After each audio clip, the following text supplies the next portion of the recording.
Graça e paz na parte do Senhor Jesus. Eu gostaria de ler com vocês as Escrituras Sagradas lá na carta de Tiago. Vamos abrir nossas Bíblias então em Tiago, capítulo 5. Nós temos seguido aqui na missão 16-18 uma série de sermões expositivos dentro da carta de Tiago. Já estamos quase no fim, né? Estamos no capítulo 5, verso 12 hoje. 5:12. E graças a Deus pela jornada que passamos nessa carta. A gente termina ela dentro desse mês ainda de outubro. E como o Senhor tem falado conosco, né, irmãos? Como as mensagens de Tiago são claras, são diretas a nós. E quando a gente para meditar sobre elas, a gente reflete um pouco mais, a gente vê que tinha mais, né? Tinha mais coisa que Deus queria trabalhar com a gente. Então, mais uma vez, né, a gente vai ler esse texto e vamos orar, tá? Capítulo 5, verso 12. Acima de tudo, meus irmãos, não jurem nem pelo céu, nem pela terra, nem por outra coisa qualquer, mas que o sim de vocês seja sim, e que o não de vocês seja não, para que vocês não incorram em condenação. Amém. Senhor, eis aí a tua palavra. Nós rogamos a ti que ela alcance os nossos corações. Não permita, Senhor, que nossos ouvidos, que a nossa mente distraída ou o nosso coração fechado impeça o agir do Senhor, porque agindo o Senhor, quem impedirá? Então haja, Senhor, em nosso meio hoje para falar conosco, para promover arrependimento, para derramar fé e que possamos responder a Deus com obediência, com santidade, porque sabemos que sem Ti nada podemos fazer, Senhor. Então, em nome de Jesus, nos ajuda, Pai, a compreender a Tua palavra e a viver para Ti. Em nome de Jesus. Amém. Amém. Bom, meus irmãos, hoje nós vamos ver, além desse versículo de Tiago, alguns outros trechos das Escrituras, então fique com a sua Bíblia em mãos aí também, tá? Se puder, deixa um dedinho lá em Tiago, depois a gente vai para outro canto, vai lá também, deixa o dedinho lá e volta aqui, a gente vai lendo as Escrituras juntos. Vocês repararam, né, que a gente leu um versículo só o versículo 12 de Tiago, e um assunto só, o juramento também. Então eu poderia simplesmente dizer amém aqui, né? E mostrar que a palavra de Deus é clara, né? Seja o seu sim, sim, o seu não, não. Para de ficar jurando em nome de Deus, em nome de não sei o quê, senão vai dar ruim para vocês. Essa é a palavra de Deus, essa é a forma direta dela comunicar para a gente.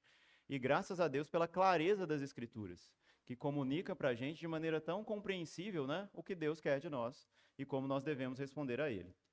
Portanto, a nossa missão aqui hoje vai ser reforçar isso com outros trechos das Escrituras Sagradas também. Nós sabemos que, desde que o ser humano inventou a linguagem, ou seja, desde sempre, os registros mais antigos aí da antiguidade, de forma escrita, já trazem para a gente juramentos, compromissos oficiais estabelecidos na antiguidade, tratados, contratos, né? Pactos de suzerania, por exemplo, na antiguidade, que mostram para a gente que a questão de jurar, de firmar um compromisso, é algo muito antigo dentro da humanidade, tal qual nós não conseguimos datar e encontrar onde que começou isso. Mas, por causa do pecado que existe na humanidade, tanto quanto a humanidade jura e estabelece compromissos, ela também quebra esses compromissos, desde sempre também, por causa do pecado. De maneira, então, que as palavras firmadas, assim, de boca, não têm muito valor. E aí inventaram-se formas escritas de poder cobrar aquilo que a pessoa afirmava, né? Então, não, você falou, assina aqui, né? Assina aqui que eu vou atestar que o que você falou é verdade e haverá consequências caso você não cumpra. Mas mesmo assim, a gente continua fazendo juramentos levianos, sem pensar nas consequências, fazendo votos, promessas, comprometimentos com Deus e com os nossos irmãos e com a gente mesmo, os quais nós estamos sujeitos a falhar em todo o tempo. Mas Deus não se agrada disso, meus irmãos. A gente pode ter isso claramente, que Deus se preocupa com aquilo que a gente fala. Cada palavra que sai da nossa boca, Deus a considera de alguma forma. E Jesus já disse isso, já falamos várias vezes aqui sobre os pecados da língua, né, no livro de Tiago, E nós citamos também o Evangelho de Jesus, quando ele diz que cada palavra frívola que sai da nossa boca, nós haveremos de prestar contas dessas palavras, né? Então, Deus, preocupado com o seu povo, sabendo da pecaminosidade do coração humano, Deus não deixou o povo solto ou sem consequência diante dos compromissos que eles assumiam. De maneira que Deus mesmo lá no Antigo Testamento já estipulou regras para os juramentos.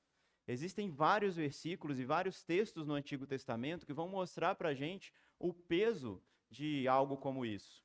E é isso que eu quero fazer com vocês hoje no começo. A gente vai ter uma primeira parte aqui desse sermão bem de teologia bíblica mesmo, que é olhar o que a Bíblia fala sobre esse assunto.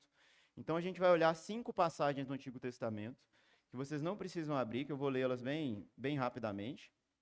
E depois nós vamos ver como essa questão é tratada no Novo Testamento também.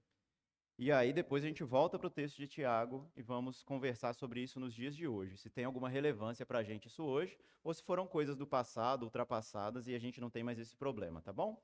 Então, nosso primeiro texto, ele está lá em Êxodo, não precisa abrir, que eu vou ler 5 textos. Vou só falar para vocês quais são e vocês podem anotar e depois lerem com calma, tá? A gente tem Êxodo capítulo 20, verso 7. A gente tem Levítico 19, verso 12. Temos Números 30, verso 2. Deuteronômio 10, 20. Deuteronômio 23, do verso 21 ao 23. E muitos outros textos nas Escrituras. Escolhemos aqui todos os trechos do Pentateuco, no qual Deus dá uma regra ou um princípio para o seu povo, para que seja seguido dentro desse assunto de promessas feitas, de juramentos firmados, tá? Olha aí, Êxodo 20, verso 7. Explicitamente não está falando de juramento, mas está no fundo aqui, que é o do mandamento, né? Não tomarás o nome do Senhor teu Deus em vão, porque o Senhor não terá por inocente o que tomar o seu nome em vão. Levítico 19, eu vou ler a partir do 11. Não furtareis, nem mentireis, nem usareis de falsidade, cada um com o seu próximo, nem jurareis falso, pelo meu nome, diz Deus, né? Pois profanaríeis o nome do vosso Deus. Eu sou o Senhor. Números 30, verso 2. Quando um homem fizer voto ao Senhor, ou juramento para obrigar-se a alguma abstinência, não violará sua palavra. Segundo tudo o que prometeu, fará. E o capítulo 30 de Números é quase inteiro sobre votos, gente, sobre compromissos firmados diante de Deus. Quando que eu posso fazer, quando que eu não posso fazer, quando que eu posso anular, se eu não posso, se uma filha faz, se o pai pode anular, e todas as situações e regras estão listadas lá no livro de Números. Deuteronômio 10, 20. Ao Senhor teu Deus temerás, a Ele servirás, a Ele te chegarás, e pelo seu nome jurarás. E o último texto que nós vamos ler, Deuteronômio 23, 21 a 23. Quando fizeres algum voto ao Senhor teu Deus, não tardarás em cumpri-lo, porque o Senhor teu Deus certamente o requererá de ti, e em ti haverá pecado. Porém, abstendo-te de fazer o voto, não haverá pecado em ti. O que proferiram os teus lábios, isso guardarás e o farás, porque votaste livremente ao Senhor teu Deus o que falaste com a tua boca. Eu não vou analisar cada uma das passagens, mas eu queria pegar um aparato de todos esses textos assim, e pelo menos 3 princípios nós conseguimos arrancar ou extrair desses textos. O primeiro deles é o seguinte: Deus está envolvido com os juramentos que fazemos e as promessas que firmamos de alguma forma. Todos os textos aqui falaram de usar o nome de Deus, ou de jurar em nome de Deus. Portanto, Deus está envolvido nas promessas que fazemos. Esse é o primeiro aspecto que a gente aprende sobre esse tema dentro do Antigo Testamento. O segundo que a gente aprende também, inclusive no mandamento ali, nos 10 mandamentos, é que a quebra de um juramento é um pecado tanto contra o próximo, quanto um pecado contra Deus. É algo que desonra o nome de Deus. E, portanto, o terceiro elemento que nós percebemos dentro dessas passagens é que há consequências para a quebra de um juramento. Existe uma punição decorrente de palavras frívolas, comprometimentos levianos sendo feitos e descumpridos, tá? Tudo isso a gente aprende aqui, então, dentro desse assunto no Antigo Testamento. E aí a gente pode até pensar, né? Falar, poxa, se Deus deixou as normas tão claras para o povo, se Ele escolheu o povo de Israel, separou, deu leis específicas, uma sabedoria como nenhuma outra nação tinha, eu acho que o povo cumpriu isso direitinho, né? Eles aprenderam, eles entenderam como deveria fazer, Então eles eram pessoas que honravam suas palavras, que faziam juramentos em nome de Deus e eram fiéis àquilo que cumpriam, né? Acho que deu muito certo, né? Achei errado, porque infelizmente não. Tanto no Antigo Testamento nós temos a condenação por quebra de pacto, né? Dos judeus, dos irmãos da antiga aliança, em que recorrentemente eles abandonavam os caminhos do Senhor. Mesmo tendo feito o compromisso, mesmo tendo feito um sacrifício e falando, sim, eu vou honrar esse pacto, né? Como era na antiguidade, né? Você sacrificava um animal representando que se você não cumprisse aquilo que foi combinado, você poderia perecer como aquele animal. A gente tem a aliança de Deus com Abraão, em que ele parte um animal lá no meio e passa um fogo no meio do animal, né? Simbolizando a seriedade daquele compromisso, daquele pacto firmado. Tanto que quando a gente chega, então, no Novo Testamento, meus irmãos, é o outro texto que a gente vai ler, pode abrir sua Bíblia em Mateus, capítulo 5, verso 33. Mateus 5, 33. Quando a gente chega lá no Novo Testamento, e a gente imagina que esse cenário, então, está resolvido, que o povo não tem problemas com juramentos, com firmar compromissos e descumpri-los, que a gente encontra as palavras de Jesus no Sermão da Montanha, justamente exortando esse povo de Deus, com palavras sobre esse assunto, que é o tema do juramento. Mateus capítulo 5, verso 33, nós vamos ler até o 37.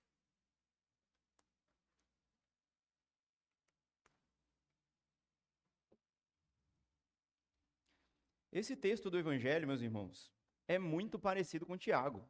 Se você depois fizer um recorte, escreve esse versículo lá no seu editor de texto, no caderno, escreve ele de um lado assim, alinhado, depois escreve Tiago alinhado também. Vocês vão ver que é a mesma coisa, né? Tiago está parafraseando as palavras de Jesus, né, sobre esse assunto. Olha o que Jesus diz.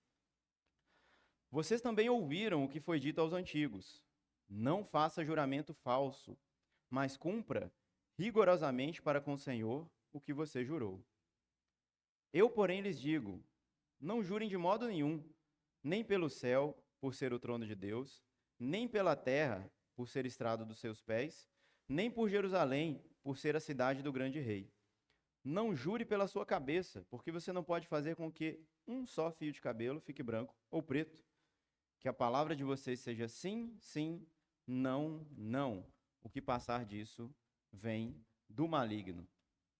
Ora, meus irmãos, se Jesus estava advertindo os irmãos sobre esse tema, obviamente, existia um problema sobre esse tema no período do primeiro século. Vocês repararam aqui que Jesus lista um monte de coisas pelas quais a gente não deve jurar? Fala aí, ó. Pelo céu, pela terra, por Jerusalém, pela sua própria cabeça. A gente acabou de ler no Antigo Testamento que quando alguém fizesse um juramento, deveria fazê-lo em nome do Senhor. Deveria jurar por Deus, né? Mas olha só a artimanha humana em lidar com o pecado. O que as pessoas faziam na época, principalmente os fariseus que promoviam a fé e o ensinamento das Escrituras? Eles diziam o seguinte: olha, quando você for jurar, não jura por Deus, não. Porque se você jurar por Deus, é feio para você, né? Se você não cumprir a sua palavra, vai complicar, vai dar ruim para o seu lado. Então faz o seguinte, jura pelo céu, jura pela terra, jura pelo seu cabelo, jura pela sua mãe mortinha, né? Jura pelo, sei lá, pelo trovão, pela árvore, eu juro pelaquela árvore ali. E o povo fazia isso mesmo, achando que a partir de promessas estabelecidas com um fiador, digamos assim, fraco, eles poderiam descumprir a sua promessa sem nenhuma consequência para eles. Se eu juro pelo esse microfone, né, e vou lá e descumpro o meu juramento, o microfone que se dê mal para lá, né? Eu jurei por ele, né, coitado, está até remendado. Eu não, eu continuo a minha vida tudo bem, não estou nem aí para as palavras que eu afirmo, né? Hipocrisia.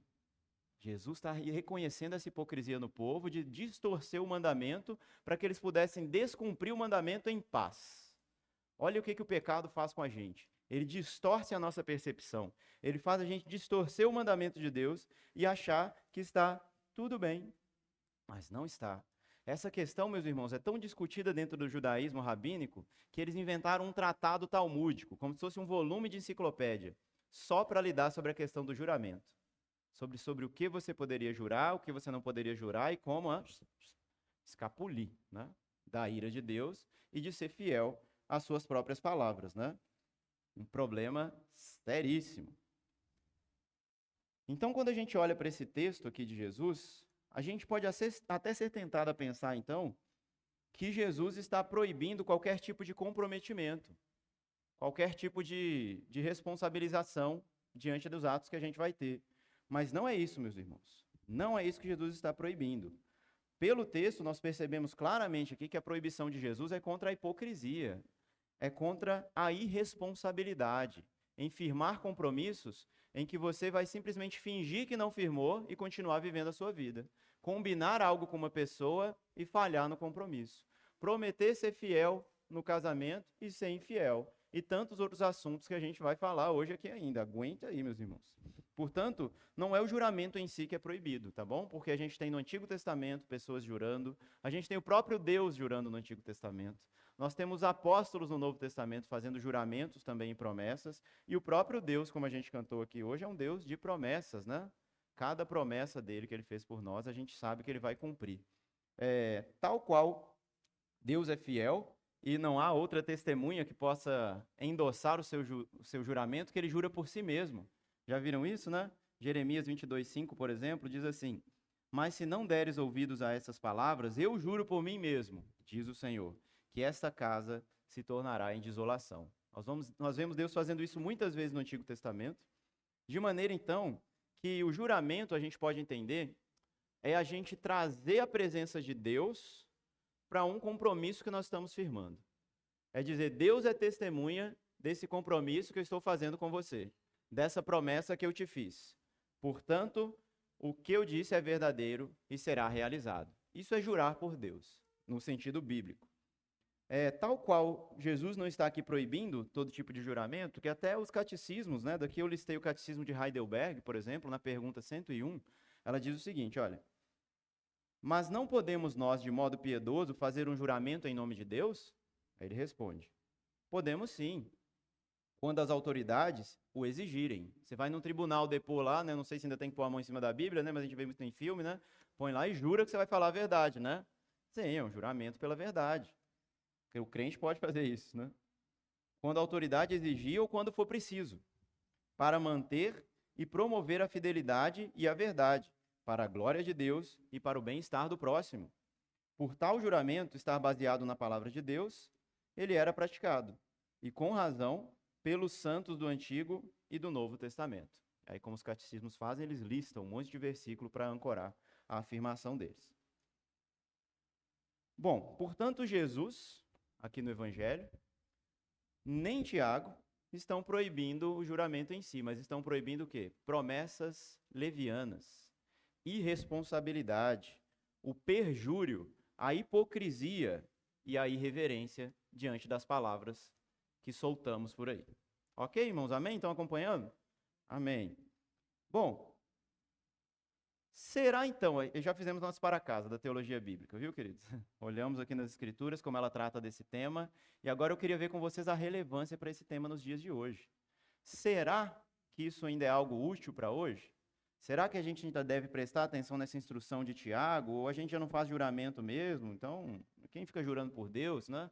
Se a pessoa jurar pela mãe, como eu disse aqui, a gente sabe que já não vale nada, as pessoas nem respeitam a própria mãe, né? Jura pela mãe, vai lá e descumpre o negócio, né? Assim, e não dá nada para a mãe. Então, acho que é um tema ultrapassado, né? Mas não é, meus irmãos. Não é, de fato. Porque as promessas que nós fazemos hoje, os compromissos, os contratos, os tratados que assinamos, né? Eles têm o mesmo peso dos juramentos da antiguidade. O mesmo peso, o mesmo valor. E são elementos, isso é mais importante ainda. E o juramento e as promessas são elementos constituintes que formam a nossa sociedade contemporânea. A nossa sociedade é firmada com base em promessas estabelecidas de um indivíduo para o outro. A nossa própria individualidade, a nossa identidade como pessoa está vinculada às promessas que firmamos sabiamente, né? E as cumprimos. Isso é muito sério. O Tim Keller vai falar isso, gente, então é muito sério. O Tim Keller vai falar isso no livro O Significado do Casamento.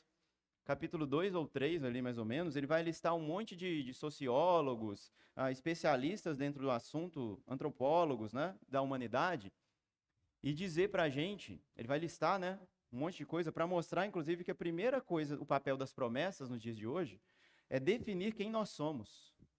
As promessas têm o poder de definir quem nós somos. Olha aqui, eu vou ler um trechinho dele do livro para vocês.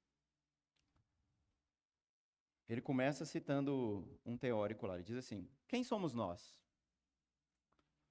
Nós somos, em grande parte, aquilo que nos tornamos ao fazer promessas sábias e cumpri-las. Uma vez que prometer é a chave para a identidade e a própria essência do amor conjugal, obviamente ele está falando do casamento, né? É o livro Significado do Casamento. Vou ler de novo. Uma vez que prometer é a chave para a identidade e a própria essência do amor conjugal, isso porque nossas promessas nos conferem uma identidade estável, sem a qual é impossível manter relacionamentos saudáveis. Ele continua, ele cita outro teórico, ele cita Hannah Arendt. Hannah Arendt escreve: se não tivéssemos o compromisso de cumprir nossas promessas, jamais seríamos capazes de preservar a nossa identidade. Seríamos condenados a vagar desamparados sem rumo pelas trevas do próprio coração solitário, presos às suas contradições e ambiguidades. Sério isso, hein? Já parou para pensar que aquilo que você promete, os compromissos que você firma, são tão importantes a ponto de definir quem você é? Sim, meus irmãos. De muitas implicações que nós podemos pensar aqui a partir desse texto, é interessante a gente pensar o seguinte: as promessas, os contratos, eles servem para dar estabilidade, firmeza diante de corações tão voláteis, tão vulneráveis, tão que ora pensa que quer isso, ora quer aquilo. Se a gente guiar a nossa vida, a nossa sociedade, as decisões políticas, as leis que a gente vai fazer e os compromissos que a gente firma a partir dos nossos sentimentos, os nossos sentimentos vão mudar. E aí os combinados que a gente fez vão ser desfeitos. Não é por causa disso que muitos casamentos terminam, né? Ah, mas eu não sinto mais aquilo que eu sentia pelaquela pessoa. Eu não amo ela mais do mesmo jeito. Ela não me ama mais. O que que mudou? A promessa mudou? Não. Você prometeu na alegria, na tristeza, na saúde, na doença, né? Na prosperidade ou na pobreza. Em todo tempo, né? Vou estar com a pessoa. Mas aí vem a dificuldade. Aí seu sentimento muda. Você fala, né? A promessa que eu fiz não vale nada, não. Né? Ué? Então, de que vale? De que vale aquilo? De que vale as testemunhas? De que vale você ter assinado, você ter ido ao cartório e se comprometido com aquela pessoa? As nossas promessas, elas são essas lembranças que a gente tem, esses lembretes de que a gente deve ser aquela pessoa que a gente combinou de ser. Uma pessoa leal, uma pessoa fiel, uma pessoa em outras áreas também que a gente pode pensar em vários exemplos também, né? A gente pode pensar na vida comunitária, o pacto que a gente faz com a igreja. E eu vou voltar nesse assunto já já. Bom, meus irmãos, se quem somos está vinculado às promessas firmadas consciente e sabiamente, por isso quebrar uma promessa é algo tão grave, é algo tão sério para nós, porque desonra o nome de Deus e denigre a nossa própria identidade. Nos tornamos pessoas sem crédito, sem confiabilidade. Socialmente, nós desenvolvemos, né, eu já disse isso mais cedo, tecnologias, né, para assegurarem de que aquilo que a pessoa disse vai ser cumprido. Tanto que você vai passar por um processo de divórcio, é algo complicadíssimo, né? E você tem que dividir os bens, tem que fazer todo aquele processo, né? Por quê? A sociedade criou meios de que as promessas sejam cumpridas, né? Fez um contrato de aluguel, fez um contrato de compra e venda, né? Descumpriu, vai ter consequência. Comprou financiado no cartão, não pagou, o nome vai para o SPC, né? Tem consequências diante dessas tecnologias que a gente inventou, então, para proteger a individualidade, para proteger o direito, né, de cada um. Os advogados aí sabem muito melhor que eu, né? Bom, e esses documentos civis também estão no mesmo pé de igualdade do que os juramentos da antiguidade, tá bom? É importante a gente pensar sobre isso. Entretanto, meus irmãos, existem algumas situações em que a gente firma combinados de boca, e a gente não tem aquilo por escrito para correr lá e falar, oh, você prometeu, você vai cumprir, você escreveu aqui, né?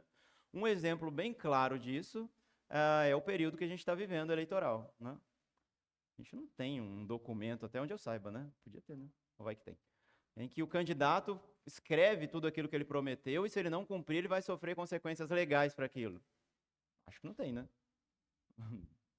Seria bom, né? Porque a gente por isso a gente perde a credibilidade também, né, no sistema político. Várias pesquisas do IBGE, né, Datafolha, que surgem aí sobre a confiabilidade das pessoas no sistema político, né? E geralmente as pesquisas estão em baixa, vocês já viram isso? Por quê? Por causa dessa cultura de que não, o que ele prometeu não quer dizer que ele vai cumprir. Ele falou para ganhar voto, né? Ele falou para ser elegido. Se ele vai cumprir ou não é outra história, né? E as pessoas normalmente até se esquecem daquilo que os candidatos prometeram, né?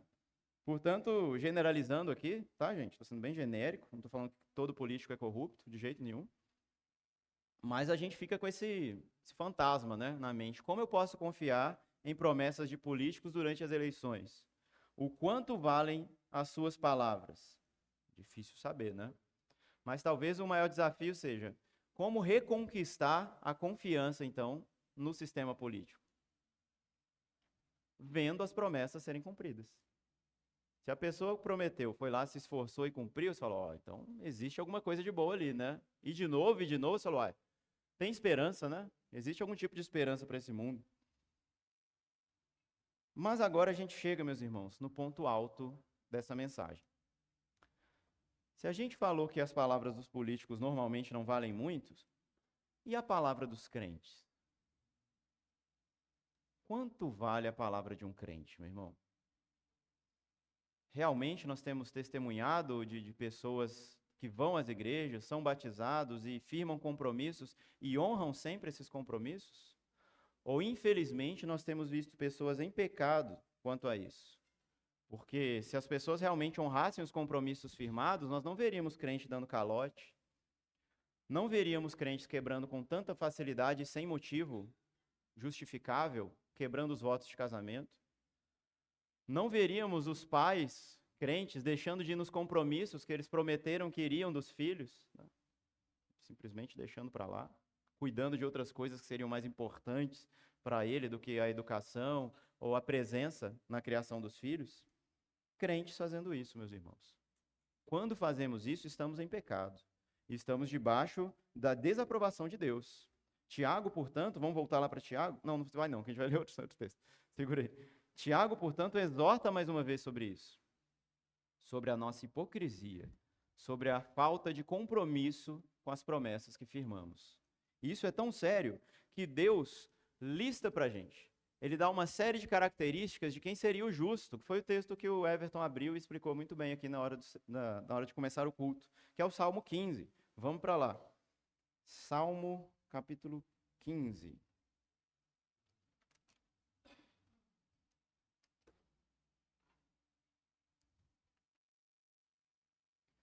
Estamos respondendo à pergunta: quanto vale a palavra de um crente?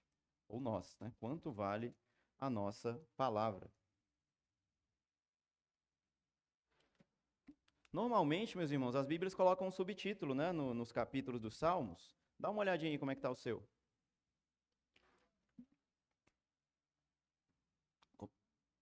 Cidadão dos céus. Isso, tem uma que está assim. Como que tá? Pode falar que eu escuto daqui, gente. Como é que tá a sua? Integridade e comunhão com Deus. Muito bom. O que Deus espera do seu povo. Tá igual a minha essa aqui. Mais algum? O homem de Deus. Eu vi em outra versão também, o homem honrado. Ou seja, coisas que colocam o ser humano aqui em um patamar muito bom, né? Favorável diante de Deus. Alguém que está vivendo de acordo com o que o Senhor exige dele, está assim alinhado com a vontade do Senhor. Sabemos que o justo é Jesus, né? Ele é que cumpre isso plenamente, mas por sua graça e seu perdão, nós somos habilitados a viver dessa forma também. Pela graça do Senhor que nos santifica, pelo seu Espírito que nos fortalece. Agora olha só que interessante, então, quais são essas coisas aí do homem de Deus, do homem honrado, dos cidadãos dos céus, o que é que Deus espera do seu povo? Senhor, quem habitará no teu tabernáculo? Quem poderá morar no seu santo monte? Aquele que vive com integridade, que pratica a justiça e que de coração fala a verdade. Aquele que não difama com a sua língua e não faz mal ao próximo, nem lança injúria contra o seu vizinho. Aquele que aos seus olhos tem por desprezível ao que merece reprovação, mas honra os que temem o Senhor. Aquele que jura e cumpre o que prometeu, mesmo com prejuízo próprio. aquele que não empresta o seu dinheiro com usura, nem aceita suborno contra o inocente. Quem age assim não será jamais abalado. Olha de novo, gente, o verso 4 e o finalzinho do verso 4. Aquele que jura e cumpre o que prometeu, mesmo com prejuízo próprio, esse é o cidadão dos céus. Esse é o homem honrado, que a gente leu aqui nos títulos dos Salmos. Por quê? Mesmo sofrendo prejuízo, mesmo não se dando bem na situação, ele honra o compromisso que ele firmou. Ele não volta atrás na sua palavra. O que ele prometeu, ele vai cumprir. Não, mas eu falei que ia pagar a pessoa lá tantos valores por mês, etc., mas sei lá, né, eu precisava comer aquela pizza, né? E aí a pessoa, não vou comer, vou lá, vou pagar a minha dívida, né? Mas e a vontade? Sei lá.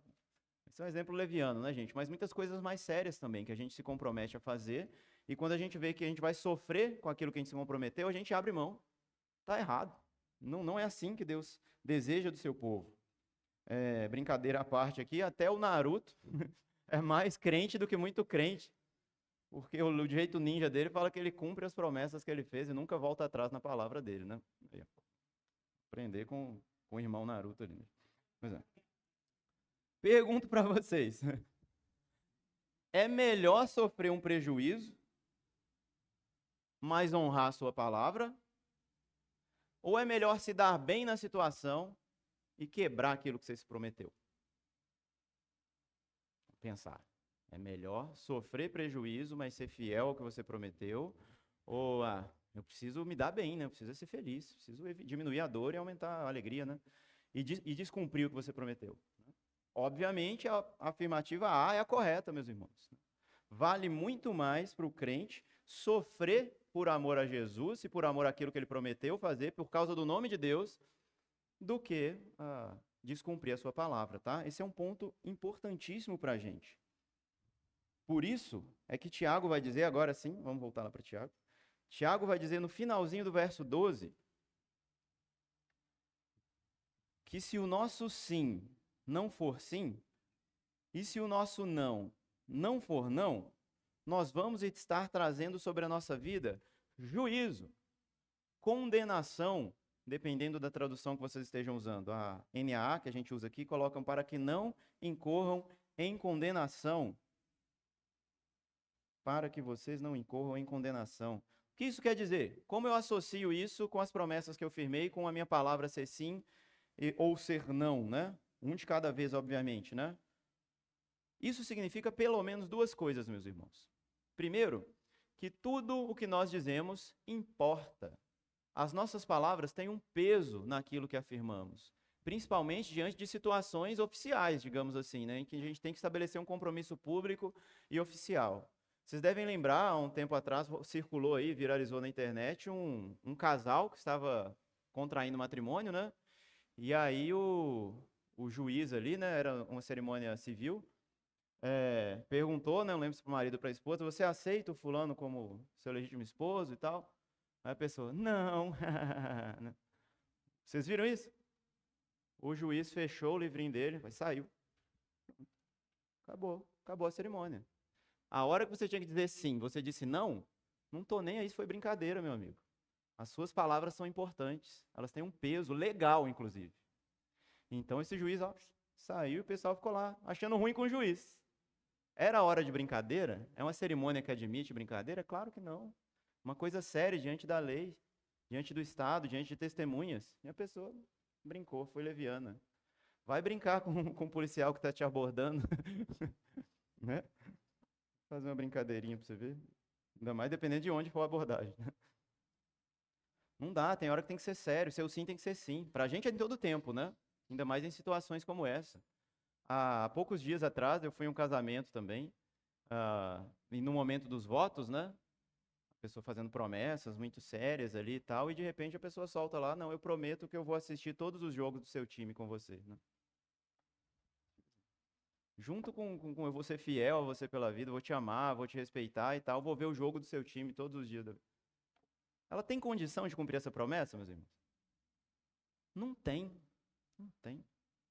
Se acabar a luz, Se cair o sinal da internet, são tantas variáveis que é uma promessa estabelecida que não pode ser cumprida, junto com outras que ela deveria cumprir. Então, como que você sabe naquele bolo de promessas que foi feita, qual você deve levar a sério e qual você não deve levar? As palavras importam. A gente não deve fazer compromissos levianamente, na brincadeirinha, né? Pode deixar, mano. Pode deixar que eu vou estar lá. Eu já, dando um exemplo aqui, eu já orei por uma pessoa que falou que estava precisando de uma coisa lá, muito urgente e tal, que não poderia estar no discipulado no momento, que estava com um problema grave e tal. Orei pela pessoa e tal. No outro dia, entrei em contato e aí, como é que tá? Resolveu a situação? Que situação? Não, só era brincadeira. Você fala, pô, irmão, sua palavra não vale nada, hein? Você deixa a pessoa preocupada assim com você, ora por você, e diante de Deus. Como é que ficou essa oração diante de Deus? Eu não sei explicar teologicamente. Não sei. Mas tem um problema aí, né? Acho que ela virou juízo, né? Bateu lá, Deus falou, aqui não. E puf, desceu ela de volta para a pessoa, né? Coisas que a gente promete, né? O que dizemos importa, né? Brincadeiras na hora errada. Contração ou quitação de dívidas. O aluguel que você se compromete a pagar, o empréstimo que você pegou, as vendas parceladas que você combinou de boca com alguém que pagaria. Se você fez um compromisso de pagar, meu irmão, paga, se vira. Pede ajuda se precisar para alguém, mas sei lá, não sei. Mas você precisa cumprir aquilo que você combinou, porque o que dizemos importa. Senão a nossa palavra não vai valer nada e o Deus a quem servimos, para a pessoa também não vai valer nada. Se nós carregamos o nome de Deus conosco, aquilo que dizemos e fazemos testemunham sobre Deus. Isso é não usar o nome de Deus em vão. Não é simplesmente topar o pé aqui no altar e falar, misericórdia, Jesus, né? Não é isso. É você carregar o nome de Deus em tudo que você faz, nos compromissos que você firma. Outro assunto também em que as nossas palavras importam, a presença em compromissos, meus irmãos. Coisa simples. Você combinou com a pessoa que você vai estar lá a tal horário para fazer tal coisa, vai. Lógico que tudo isso tem exceções justificáveis, né, meus irmãos? Mas estou dizendo a regra geral. Tem gente que a regra geral vira a exceção, né? Não, eu combino com você, mas você nunca sabe se a pessoa realmente vai. Se ela vai honrar com aquele compromisso, se ela vai pagar o que ela devia, se ela vai lavar a louça que ela combinou. Coisa simples, gente. Na casa. Chega em casa lá em casa quem lava a louça sou eu, né? Se eu combinar com minha esposa de lavar e for assistir um negócio e chegar e depois ela for ver tá tudo vacalhado lá, pô, eu traí a confiança da minha esposa, né? Lavar a louça ou não é um pecado, mas firmar o compromisso e não honrar é o pecado, né? Enfim, muitos outros exemplos, né? Se o crente diz que vai fazer algo, ele tem que fazer. E se ele disse que não vai fazer algo, quer dizer que ele não vai fazer. Pode acreditar também nisso. Pode acreditar, meus irmãos. Por quê? A gente volta para o texto e vou pegar a segunda explicação. Para que não incorram em condenação. Primeiro, porque as nossas palavras importam. E segundo, porque de alguma forma a gente vai pagar pelas promessas descumpridas. De alguma forma. Não estou falando que você vai para o inferno, porque a salvação é pela graça e depende só de Cristo. Mas aqui nesse dia a dia, nas convivências que nós temos com os irmãos, com as pessoas e na sociedade, nós vamos sofrer consequências se nós somos pessoas que dizemos as coisas e não honramos com o compromisso que fazemos. Todos nós aqui já devemos ter passado por situação em que você combinou de fazer alguma coisa, não fez e depois deu ruim, né? Seja aí já na vida adulta ou seja na infância, né? Eu lembro, não honrar o compromisso, gente, é igual maldição de mãe, né? Você tá lá com sua mãe, filho, não vai fazer isso não, tá bom, mãe, não vou não. Aí a mãe sai de perto, você faz o negócio, né? Eu lembro uma vez lá em casa lá, não vai sair não, hein, Emerson, eu vou chegar a tal hora. Eu queria dizer, tá bom, mãe, não vou sair não. Aí o tempo passando, sei lá, entediado, né? Menino agitado, já naquela época, né? Inquieto e tal. Falei, vou só ali, vai dar tempo, vai dar tempo. Fui lá na casa do vizinho e tal. O vizinho prendeu lá, rapaz. E pegou a mangueira, me molhou na mangueira todo lá e tal. Eu chorando, querendo ir embora, sem poder. Chego em casa atrasado. Minha mãe presa do lado de fora de casa. Eu todo molhado, chorando. Não quero nem saber o fim da história, né? Deu ruim. Deu muito ruim. Combinou, faz, meu irmão. Seja em situações simples como essa e cômicas, ou situações mais sérias. Porque se você não cumprir com o seu combinado, vai existir um tipo de prejuízo. Pensa no divórcio, né? Quantos cônjuges sofrem, né? Não, nós divorciamos em paz, deu tudo certo. Nunca é tudo certo, nunca é em paz, nunca dá tudo bem, né? Sempre tem alguma perda, sempre tem algum prejuízo, alguma emoção ali não tratada, algum trauma firmado. Ainda mais os filhos, né? Pensa nos filhos. Ah, não, mas ele viveu bem, é mesmo, né? Você estava no lugar dele? Não, você não estava no lugar dele. Só quem viveu a experiência sabe como foi a experiência. Não pagar alguma coisa que você se comprometeu a pagar, né? Vai perder o bem, vai ter restrição de crédito, o nome vai para o SPC. Perder crédito é, inclusive, uma palavra muito importante, né? Tanto perde o crédito quanto a credibilidade. O crédito é isso, né? É uma confiança que tem em você, de maneira que você pode até usar um dinheiro que ainda não é seu, né? Que aí uma hora você vai pagar. O crédito também existe nas relações pessoais, meus irmãos. Todos nós damos um voto de confiança um para o outro, né? De que a pessoa vai honrar com você, vai ser fiel, vai estar lá no compromisso que firmou. Todo mundo tem essa confiança. Agora, se a pessoa sempre quebra aquilo, como que a gente lida com a pessoa? A gente começa a se afastar, né? Falei, não chama o fulano não, porque ele vai dar um nome, eu vou pôr aqui o nome dele na lista, vou fazer a coisa para ele, ele não vai vir nem vai pagar. Aí quem vai ficar no prejuízo? Eu. E a gente acaba vendo isso tantas e tantas vezes, mas não deveria ser assim para nós. Mais uma vez eu digo isso, né? Não comparecer a uma audiência oficial, né? Combinou lá, foi intimado, atestou que vai testemunhar num crime, sei lá o que você vai fazer, aí você não vai. Vai lá, tem que provar que você está vivo, né? Quem recebe aposentadoria, meus pais, por exemplo, né? Mas você não vai na prova de vida. Perdeu o benefício, meu irmão. Vai lutar para conseguir de novo. Né? No. Vai ressuscitar, né? Não achou que você morreu? Vai ressuscitar quem morreu. É igualmente difícil, né?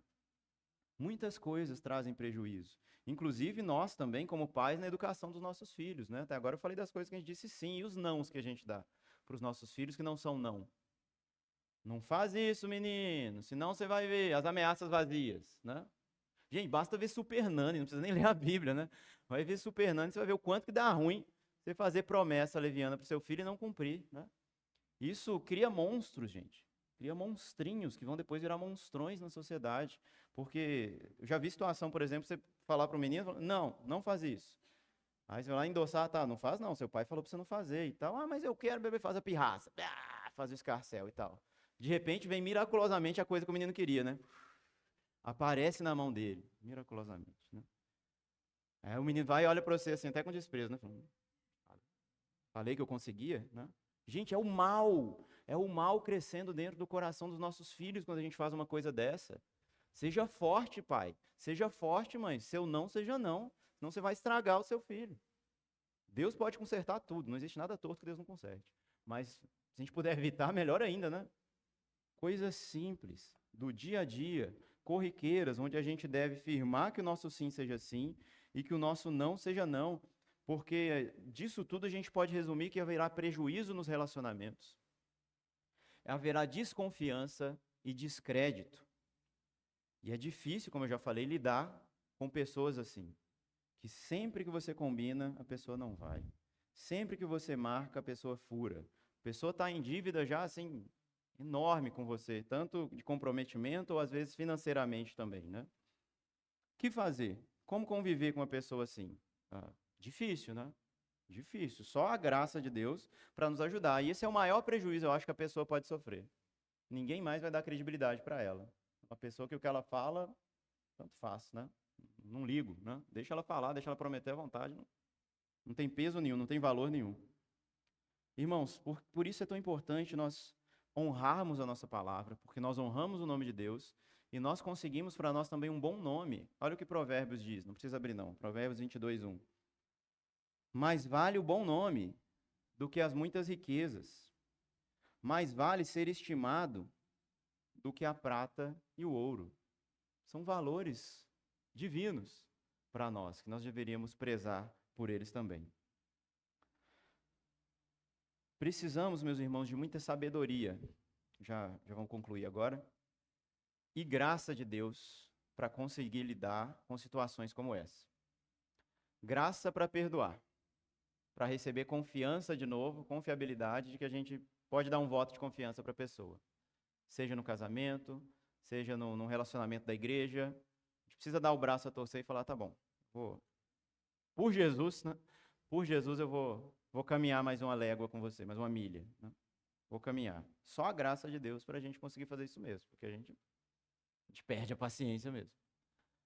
Agora, isso quando os outros agem assim com a gente, mas e a gente? E quando é a gente que age assim com as pessoas? Nós queremos também encontrar graça, não é? Queremos encontrar o perdão e as oportunidades de mostrar que estamos mudados. Por isso a gente precisa realmente agir quanto a isso. E aí, para a gente concluir, ah, eu listei cinco pontos aqui, que são 5 aplicações. Vou lê-las com vocês e a gente vai orar para encerrar. A primeira delas é: encontre no Senhor perdão. Se arrependa, encontre em Deus perdão e auxílio para se tornar alguém honrado, uma pessoa que realmente fala e faz, alguém confiável, alguém digno de crédito. Porque eu e vocês carregamos com a gente o nome de Deus. Então isso é muito sério. Segundo ponto, faça mais e fale menos. Vai se comprometendo com Deus e o mundo de que vai fazer, vai estar lá, vai não sei aonde, que não tem como. Você está em todos os compromissos ao mesmo tempo. Então, pense sabiamente nos compromissos que você quer firmar e aí então vai e faça. Às vezes faça a coisa sem nem ficar combinando demais. Só faz. Fica falando demais, não, para que você não caia em descredibilidade. Terceiro elemento, e aí uma exortação para nós, pais, nesse Dia das Crianças, né? Pais, sejam firmes com seus filhos, mas não ignorantes. Né? Firmeza de ignorância, né? Aquela rudeza, né? Ignorância. Sejam firmes com seus filhos. Ainda que você se canse de insistir, poxa, de novo, eu vou ter que ficar aqui meia hora com essa criança só falando não, para ver se ela entende que o não é não. Perder meu dia, vou perder meu tempo. Mas mostre que a sua força de vontade, né, é certa, de que o que você falou é certo. Ainda que você sofra o prejuízo, seja firme no que você combinou, e assim estará criando filhos para o Senhor. Maridos e esposas, lembrem-se das promessas firmadas diante do Senhor e diante de testemunhas. Não procurem desculpas para desfazer o casamento de vocês. Desculpas levianas, qualquer coisa, você deixou queimar a carne, não colocou papel higiênico invertido, né? Apertou a pasta de dente pelo meio. Gente, isso tudo é caso que a gente já ouviu de divórcio que por causa disso. É, coisa banal, trivial. E os compromissos firmados? Lembra de honrar os compromissos firmados. E os demais irmãos, honrem seus compromissos. Cumpram suas promessas, por amor ao Deus triuno, inclusive os compromissos firmados com essa casa e com essa igreja. Vou fazer igual o Tiago aquele dia, eu pedi licença para os visitantes, vou trazer uma palavra para os irmãos dessa casa, para os irmãos que fizeram o pacto de membresia, que vieram aqui na frente e confessaram, né, que vocês creem no Senhor e na igreja do Senhor e decidiram dar frutos aqui com essa casa. Foram pactos firmados diante de Deus e diante de testemunha que também precisam ser honrados, meus irmãos. A membresia na igreja ela é séria por isso, porque eu venho aqui e me comprometo como num casamento. A gente está se casando uns com os outros aqui, no sentido figurado, obviamente, num comprometimento de dar a nossa vida pelos irmãos, de se esforçar ao máximo possível para não quebrar esses laços, para que eles não sejam enfraquecidos. Isso envolve, obviamente, o mínimo que eu posso dizer é a frequência nos cultos, e muito mais do que isso, o envolvimento na vida uns dos outros. Hoje a gente vai ter o almoço aqui, por exemplo, é uma grande oportunidade de envolvimento na vida dos irmãos. Grupos nas casas, redes transversais, grupos de homens, grupos de mulheres, grupos no WhatsApp, mensagens pessoais, individuais um para os outros, né? As oportunidades estão aí, estão gritando para a gente exercer aqueles comprometimentos que nós estabelecemos aqui no pacto de membresia. Portanto, meus irmãos, que possamos clamar ao Senhor para Ele nos ajudar, que essa não seja uma mensagem moralista, simplesmente você tem que ser uma pessoa melhor, você é uma pessoa ruim, tem que ser uma pessoa melhor. O que você faz? Honra a sua palavra, você consegue, vai lá, você é o cara. Nada disso. Sabemos que dependemos totalmente do Senhor. Dependemos da graça dEle para sermos bem-sucedidos em tudo que fizermos. Então precisamos clamar a Deus aqui por misericórdia mesmo. Todos nós. Porque em algum momento falhamos. Não existe um homem, gente. Não existe esse homem aqui do Salmo 15 pleno, não. Em que faz tudo sempre do jeito certo, honra cada comprometimento que ele fez. Às vezes a gente até esquece, às vezes é até não intencional mesmo, né? Prometeu de fazer uma coisa, foi fazer outra e esqueceu, né? Mas mesmo assim a gente precisa de graça. A gente precisa clamar ao Senhor e pedir a ajuda dele. Por isso eu quero pedir aos irmãos que se coloquem.